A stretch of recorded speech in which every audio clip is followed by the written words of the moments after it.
Al oído, William. Bueno, doctor Londoño, esta mañana, por a las 2 de la mañana, Julián Parra nos sorprendió a los colombianos contándonos un atraco de esos de película a los Hollywood, aquí en Bogotá. 300 millones de pesos lo que se robaron a los Hollywood. El robo fue en la Cali con 11 en Bavaria. Un centro de recaudo de Bavaria. Fueron 10 tipos. 3 carros. Imagínense cómo fue la vaina. Fue de película, desarmaron a todo el mundo ahí mismo y salieron con todo. Sí, señor. Se dieron un regalo de Navidad los bandidos esta mañana, doctor Londoño. La inseguridad, por Dios. Mientras Bogotá se convierte en un parqueadero, el parqueadero más grande de Sudamérica, ya porque dizque nos ponen a caminar a 50 por hora. Nos llenaron esto de, ¿cómo se llama? De ¿cómo se llama? De esas cámaras. De esas cámaras.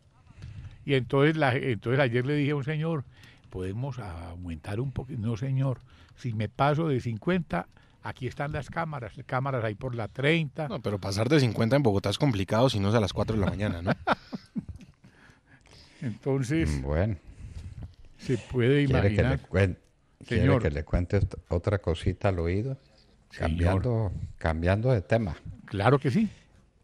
Bueno, pues Colombia, a ver, Sergio es el especialista en la materia. Colombia tiene la Secretaría Permanente de la CAN, de la Comunidad Andina de Naciones, nada menos que eso. Y resulta que Colombia nombró a Carlos Gustavo Cano y no aceptó. Bueno, en un principio aceptó, pero se echó para atrás ya cuando lo iban a presentar formalmente.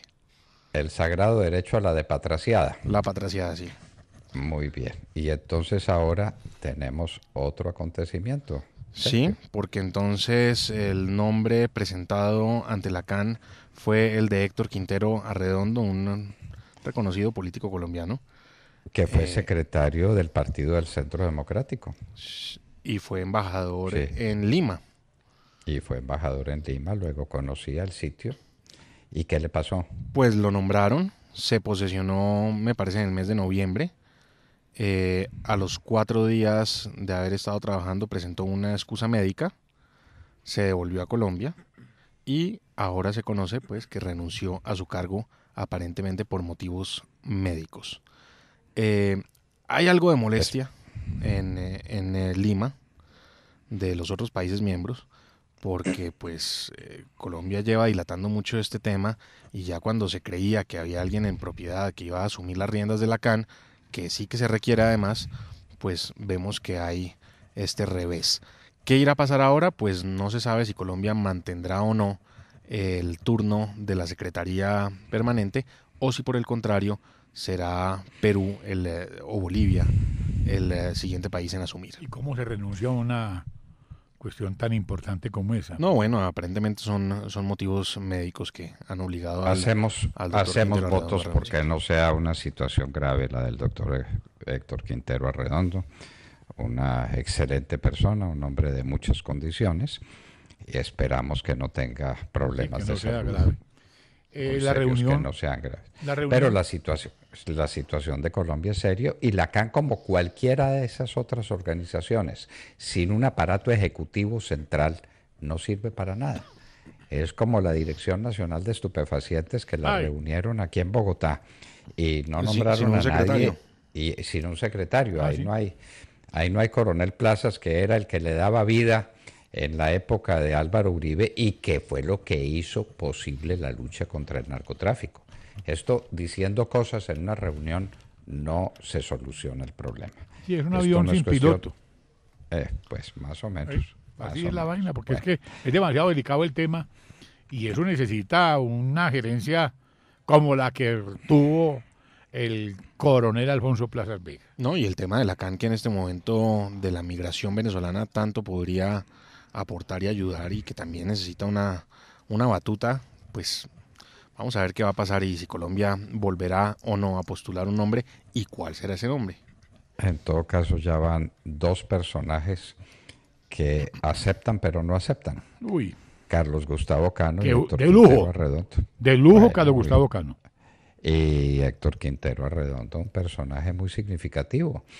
Esperamos que sus problemas de salud no sean cosas serias. Sí, la decisión ahora quedará en manos del ministro de Comercio, José Manuel Restrepo, y del canciller de la República, el doctor Pero Carlos parece que Holmes están Trujillo. nombrando gente que no quiere estar ahí, ¿no? Están nombrando gente que no quiere aceptar.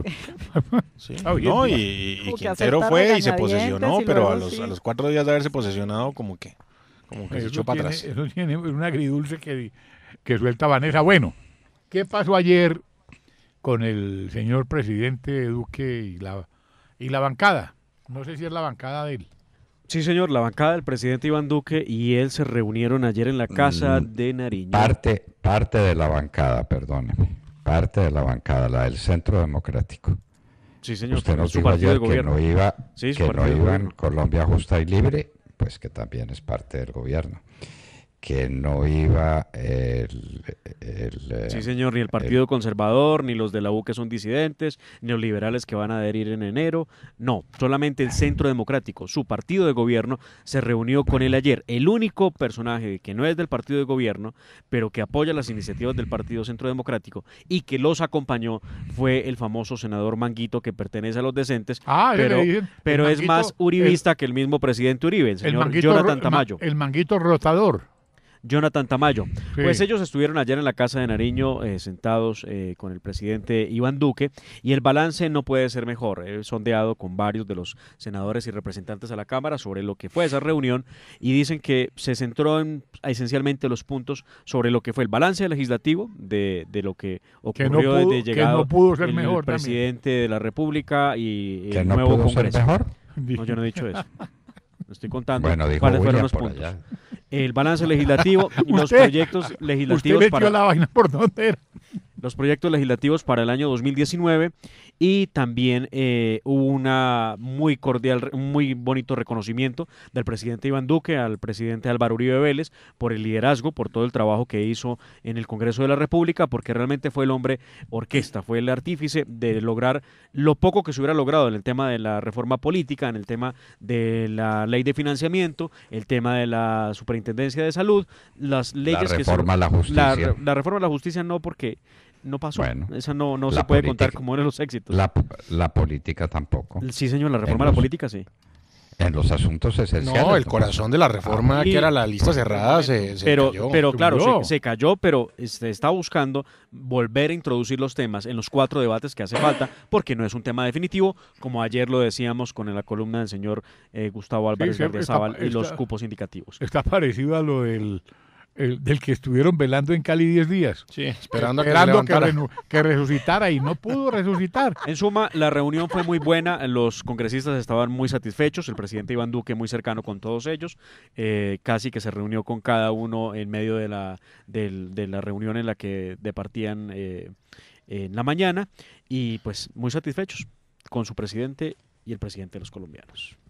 Un presidente que no ha reconocido al partido de gobierno en el gabinete, sino que nombró, como él dice, a los que le dio la gana, y esos que le dan la gana no representan al Centro Democrático de Mar. Yo no sé qué tan complacidos estén, pero como partido de gobierno no están obrando, no están operando. Pues por lo menos José Obdulio y María Fernanda Cabal no están muy complacidos. Yo escuché a la señora vicepresidenta, la doctora Marta Lucía Ramírez, diciendo una cosa es el gobierno y otra cosa es el Centro Democrático. Pero pues no sé, reuniones como la de ayer en la que ellos quedan satisfechos porque, claro, es que no todo puede ser perfecto si se quiere, o no el presidente podrá darle la razón a todos los congresistas de su partido, que es el Centro Democrático, y eso pues puede suceder, pero lo cierto es que el sondeo que yo hice, por lo menos, porque estuve muy pendiente de la reunión, es que era satisfactorio para ellos escuchar al presidente tan cercano con el partido, escuchar al presidente, exaltar la labor del presidente Álvaro Uribe Vélez, con quien habló largamente ayer sobre los temas legislativos. Ya habían salido de otra reunión hace poco. Y salieron también muy contentos todos y muy sonrientes. ¿O no, Odemar? ¿Hace cuánto se habían reunido? Cuando recibió, sí, hace 2 semanas o 3 semanas, cuando se reunió con las distintas bancadas, sí, que apoyan al gobierno. Y muy bueno que el doctor Iván Duque descubra que el presidente Álvaro Uribe Vélez le puede ser útil. como consejero y como jefe de la bancada de su gobierno en el Parlamento. Me parece muy bueno ese descubrimiento, porque en unas declaraciones que dio fue bastante despectivo frente al presidente Álvaro Uribe. Sí, por ahí lo he visto, nos hemos encontrado en alguna ocasión, por ahí lo he visto.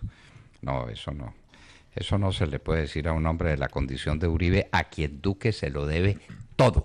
Y cuando decimos todo es todo. ¿Todo? Y que además el mejor presidente de los colombianos durante 200 años, un hombre clave en la percepción de los fenómenos políticos del país, y Duque no habla con él. Bueno, ayer usted nos hacía ayer hacíamos alusión a la ingratitud y usted nos llevó al Evangelio, donde el Señor habla de la ingratitud y de qué manera. Nos la describió usted ayer muy bien, doctor Londoño. Bueno, el que entendió, entendió. Primera Navidad con ley de fusilamiento, con la ley esta, con la reforma tributaria. ¿Cómo nos va a ir con esa? Es que fusilamiento, de financiamiento. ¿Cómo siente el pueblo colombiano esto? Porque la cosa está difícil. No, la gente ya está tranquila, William, porque como le subieron el salario mínimo, entonces ya el descuadre para comprar cerveza y gaseosa. Pero entonces la inflación, ¿qué? Pues entonces el señor Maduro sube allá el salario mínimo cada vez que puede y con eso arregla el problema. Eso no se arregla así. Imagínese. En mi rudimento, en lo poquitico que yo tengo, así como de economía, porque aquí sabe de economía el doctor Londoño. ¿Usted cómo le parece eso, doctor? William, el problema no son los movimientos nominales del salario mínimo, es el movimiento real del salario mínimo. Sí, señor. La inflación el año pasado fue del 3 larguitos, ¿no, Sergio? Sí, señor. El aumento en el salario mínimo es del 6. Uno dice, magnífico, los trabajadores que tienen salario mínimo van a tener un 3% adicional de capacidad de compra. ¿Eso de qué depende? Del comportamiento de la inflación. De que se mantenga controlada. Claro. Si la inflación sigue controlada, si la inflación sigue en los niveles del 3% y la gente recibe el 6%, santo y bueno. Pero si hay una presión inflacionaria y las cosas empiezan a valer más, uno se pregunta cuál es el alcance real del aumento en el salario y cuál es el golpe que con eso se le da al aparato productivo. Porque ese 6% lo paga alguien. ¿Quién lo paga? Pues lo pagan los empleadores. Ese 6% consulta la situación de los empleadores en Colombia, su situación de caja, cuando están competidos por un contrabando infernal, cuando tienen tantos problemas a la vista y tantos impuestos por pagar, porque les pusieron impuesto al patrimonio, sigue la renta presuntiva, aunque la van a quitar, pero pues todavía no la quiten. Cuando siguen los impuestos, le pusieron impuestos a los dividendos, entonces la situación de los empleadores no es tan sencilla. A los bancos les metieron otra paliza adicional porque estaban ganando mucha plata. Yo no sé por qué les preocupa que los bancos ganen plata si los banqueros tienen una propensión casi que diríamos salvaje a volver a invertir en el negocio lo que reciben en dividendos. Pero les metieron otra paliza a los bancos. Bueno, en fin, ya veremos cómo funciona esto. El senador Nicolás Fernando Araujo estaba muy optimista, estaba muy complacido. Vamos a ver qué pasa, empezando por las calificadoras de riesgo que tienen que decir alguna cosa sobre ese particular. En plena temporada de vacaciones, incendian 2 botes en las playas de Coveñas de la Defensa Civil. Los que patrullaban, los que prestaban un servicio enorme allá, los incendiaron. Atentan contra el líder indígena, hermano del senador Feliciano Valencia. Asesinan psicóloga de la Agencia de Reincorporación y Normalización. Sí, qué tragedia. Una tragedia inmensa el asesinato de esta psicóloga. Esto me conmovió al país. Bueno, creo que ya es hora de que pasemos a la última parte de la entrevista que el doctor Fernando Londoño Hoyos, nuestro director, le concedió a Jaime Bailey. Entonces, la entrevista que Jaime Bailey tuvo la bondad de hacerme en su programa televisivo. Bueno, pero vamos a los hechos, oigamos esta última parte de esa entrevista. Y les hablábamos al oído. 7:50.